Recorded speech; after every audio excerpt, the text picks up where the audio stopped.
Hola, Hola, ¿qué tal? ¿Cómo estás?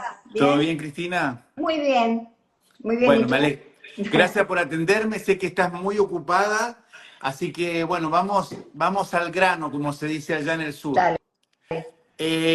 ¿Cuál es, qué tema, qué problemática estás viendo mucho últimamente en psicología? Bueno, la problemática que estoy observando y de la cual no se habla demasiado es ese complejo de vacío, esa falta de propósito en la vida. Se llama literalmente en psicología subclínica falta de complejo de vacuidad, la falta del propósito en la vida y está llevando a la emergencia de enfermedades mentales, ¿verdad? Entonces, se habla mucho de la salud mental, pero ¿qué tal la salud espiritual? Porque eso es lo que nos está fallando, ¿verdad? Ujú. Nacemos a la vida con el propósito de hacer algo, porque está ya embebido en nuestro cerebro, que es un cerebro social. Pero esta sociedad donde tenemos tantas facilidades, donde lamentablemente hay mucha frivolidad y poca conexión Ujú. humana, nos está robando lo que sería el miembro del futuro, que se gesta a través de un propósito. Y Cristina, fíjate que, ujú, sí, te quería comentar sí, algo porque Víctor Frankl, que dale, fue un gran psiquiatra, perdón. sí, decía justamente que ya en aquella época, ¿no? Después de la Segunda Guerra Mundial, donde había también un clima así de desesperación, un clima de incertidumbre, que eso llevaba a la agresividad, a la criminalidad, al consumo de drogas y el suicidio en los jóvenes universitarios. ¿Qué es lo que está pasando ahora, verdad? Ok. Eh, ¿Me equivoco si digo que no es muy normal o no se asocia mucho la palabra espiritual a la psicología? Lamentablemente no se asocia, pero somos seres que tenemos una dimensión psíquica, una dimensión espiritual, una dimensión Mm, física, ¿verdad? Y entonces somos seres multideterminados. Dejar de lado la espiritualidad es un gran error, a tal punto que se ve, por ejemplo, en la terapia o logoterapia de Viktor Frankl, ¿verdad? Que creó una tercera corriente, vino el psicoanálisis, vino Adler y vino la logoterapia, en donde se ponía el acento y se pone en los logoterapeutas de hoy el acento en lo espiritual, en cómo vamos a cuidar esa área. ¿Cuál es la palabra, perdón? ¿Logoterapia? Logoterapia, Ah. exactamente, sí. ¿Y tú te inscribes dentro de esa corriente? Es una de las 114 corrientes de psicología que existen. Generalmente el psicólogo se inscribe en la atención del paciente o cliente desde distintas terapias, ¿verdad? Mi formación es más psicoanalítica, pero entiendo que esto es muy importante porque es lo que nos está faltando hoy y que lleva a algo notable que habla la logoterapia, que es el suicidio noógeno. Nous viene del griego espíritu, Ujú. es decir, un suicidio por falta de sentido. Fíjate qué manera tremenda, ¿no?, de terminar la vida de un joven, por falta de sentido, de propósito. Por lo que estas primeras palabras que me has comentado, el panorama no está muy bien, que digamos, está un poco oscuro, ¿no? Me estás diciendo que hay mucho problema, que hay depresión, estás mencionando la palabra suicidio también. Bueno, justamente está la depresión espiritual, que es subclínica, y está la depresión clínica. La depresión clínica es la que es pasible de tratamiento con psicofármacos, que la atiende un médico psiquiatra, que es el único que puede medicar. Los psicólogos no pueden medicar. Entonces, sí, hay depresión clínica, como la depresión mayor con ideación de suicidio. Ya estamos hablando aquí de un problema en neurotransmisores, escasez de neurotransmisores químicos en el cerebro, Me ¿verdad? Y dices que este tenemos es uno de los problemas más comunes actualmente en Miami también. sí, particularmente en las culturas muy desarrolladas, hiperdesarrolladas, sí. Hay mucha ansiedad, trastornos de ansiedad, si quieres focalizarte en la enfermedad o en los trastornos mentales, hay mucha trastornos de ansiedad y hay mucha depresión. Depresión clínica, pero también hay depresión subclínica. La gente está un poco triste también, ¿no? Un poco ¿En serio? Pero desanimada. tan oscuro se ve todo, porque también por No, otro lado estamos, Cristina, discúlpame, en una era también de que la que hay muchas comodidades, sí. muchas cuestiones hedonísticas, ¿no? Que uno se puede entretener, que pasar el tiempo, pasarlo bien. eh, Sin embargo, eso no es suficiente, dices tú. No, no es suficiente. No es suficiente porque justamente de manera contradictoria, cuanto más se tiene al alcance, cuanto más dependencia indulgente de parte de los chicos hacia los padres, Ujú, más infeliz se es. ¿Eh? ujú. Y sin embargo, la cultura del hiperdesarrollo insiste en esto de divertirse. Es como el mandato inapelable de la época. Tenemos que estar todos felices, divertidos, y en realidad no paramos a reflexionar, ¿verdad? Ujú. Nos hace falta pensar un poquito nuestra condición humana desde la familia. Es muy importante, que es otra gran olvidada, ¿verdad? Pero yo te quería traer esto de la depresión espiritual, porque es lo que no se habla, ¿me Ujú. comprendes? No se habla tampoco del aburrimiento, es una sociedad de estar constantemente trabajando y el aburrimiento tiene un poder muy grande que está basado en nuestro cerebro. Hay dos circuitos en nuestro cerebro. Uno es el ejecutivo, que estamos usando ahora tú y yo, Ujú. o cuando trabajamos. Y el otro circuito es el circuito neuronal por defecto. Es decir, que se activa cuando estamos en reposo, cuando nos sentamos y no tenemos nada que hacer y nos sirve y nos hace muy bien porque nos relaja y porque nos hace pensar en nosotros mismos y en los demás. ¿Qué Y hambre de los esto, demás tenemos? Y pareciera, estoy bastante de acuerdo respetuosamente, porque tú eres una profesional de eso. Pareciera que esto no tiene vuelta atrás, ¿no? Que al contrario, cada vez hay más entretenimiento y más ocupación. Claro, porque es como que no nos permitimos pensar, estar a solas con nosotros mismos, con la familia, tenemos que ocupar el tiempo y lamentablemente por eso hay tanto síndrome de burnout, la gente está quemada, ¿no? El síndrome de estar quemado, de no dar más, y tanta ausencia de padres en el hogar. Los padres siempre tenemos que estar haciendo cosas y los chicos total están en las redes sociales, ¿no? Están allí, digamos, con los celulares, que es un graso error, ¿verdad? Tenemos que Y entonces, proponer. ante este diagnóstico, digamos, que estás haciendo, ¿encuentras lugar, tú también, además de como psicóloga, como persona, encuentras lugar para la esperanza por algún lado?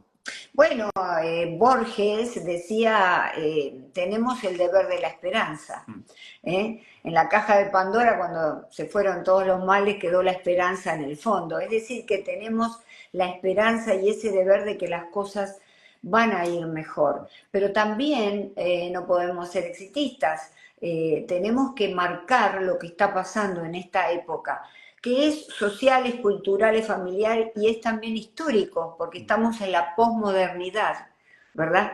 Que mm, está, como Bauman indica, es una era líquida, una era blanda, mm, donde no queremos compromisos, mm. donde ya no hay esa seriedad en nuestras relaciones, ¿verdad? Como había antes, por lo menos compromiso. Todo es como rápido, ¿no? Todo es excesivamente veloz Mm. y el cerebro nuestro no está preparado para eso. De hecho, tiene circuitos, como te indicaba, que se activan cuando la persona está en reposo y le hace bien.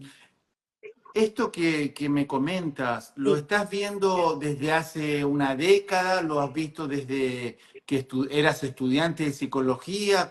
¿A cuándo ha habido un cambio con todo? ¿Con las redes sociales? Siempre hubo falta de propósito, gente que no sabían qué hacer con su vida, esa falta de propósito estaba. Pero sin duda la emergencia de las redes sociales, empieza a haber un gran cambio de todo esto desde el punto de vista sociológico con la caída del muro de Berlín en 1989. Ujú, Y a partir del 2000, ya con la emergencia lenta de toda esta conectividad virtual, comienza a haber una especie de desaliento en la gente, ujú, de desesperanza.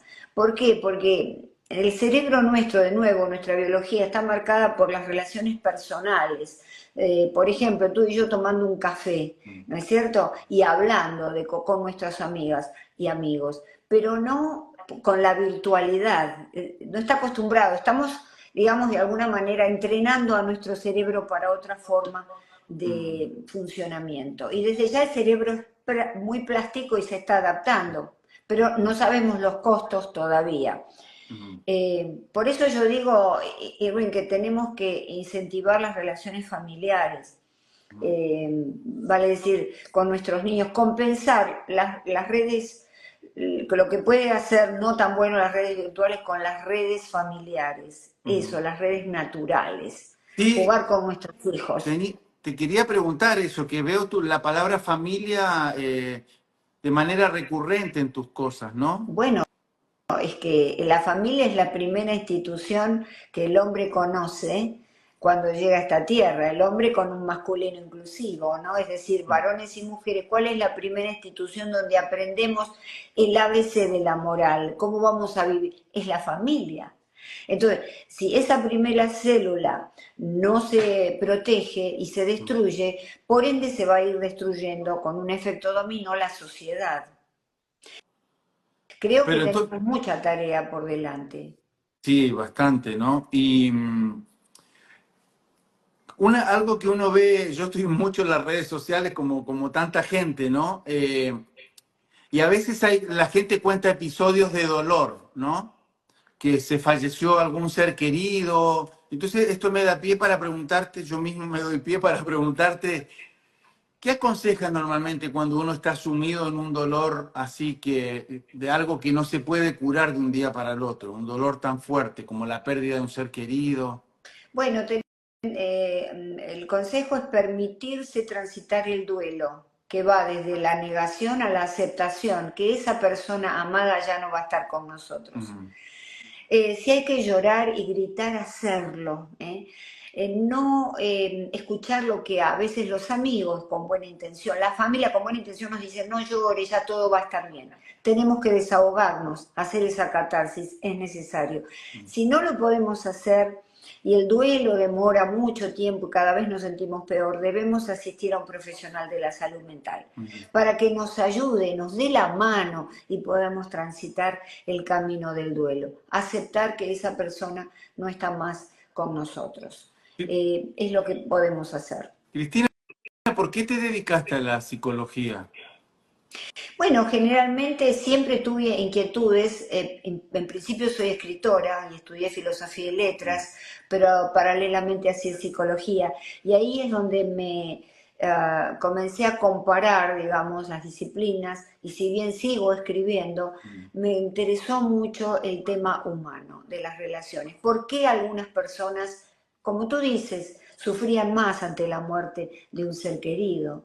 ¿Por qué hay personas que ejercen la violencia contra otros? Tantas preguntas que uno empieza a hacerse cuando despierta en la adolescencia, ¿verdad?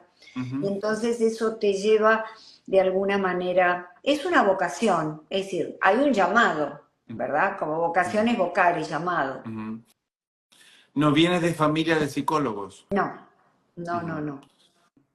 Cristina, bueno, te agradezco mucho este rato que has estado conversando conmigo. No sé, podríamos terminar con, no sé, un par de sugerencias más, de consejos, como para estar en bienestar, para sentirse bien. ¿Qué podrías decirnos? Bueno, para recuperar el sentirse bien, la felicidad completa en cuerpo y alma, inclusive para evitar las enfermedades que nos están atacando. Tenemos que hacer una vida globalmente sana, en el sentido de una buena alimentación, pero sobre todo de una muy buena comunicación con los seres que amamos. Ayudar al prójimo. ¿Quién es el prójimo? El próximo. ¿Y quién es el próximo?